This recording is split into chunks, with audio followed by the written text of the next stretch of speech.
Hello guys, magandang araw sa inyong lahat dyan. I-share lang natin ang training natin today guys. So, sumubok tayo dito mag-heavy. Yan. Chest workout. Sinubukan natin ang 90 pounds.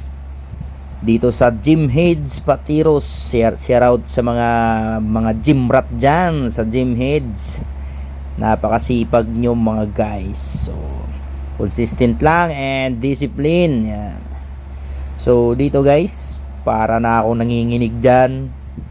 Bigat na ako dyan sa 90 pounds guys. Hindi naman tayo gaano kalakas magbuhat.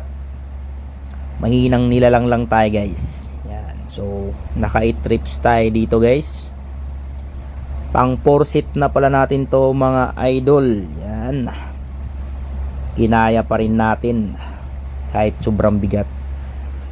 So last set tayo dito guys, pang 5 set natin, 100 pounds. Sinubukan natin dito guys, kahit bigat na tayo dyan. Yun, sa unang reps pa lang dyan guys, para na akong maihi dyan sa sobrang bigat. Ayan guys, 2 reps, lalo na sa last reps dyan, aray ko, ang bigat mga idol. So kinaya pa rin natin. And yun lang guys, thank you so much and God bless.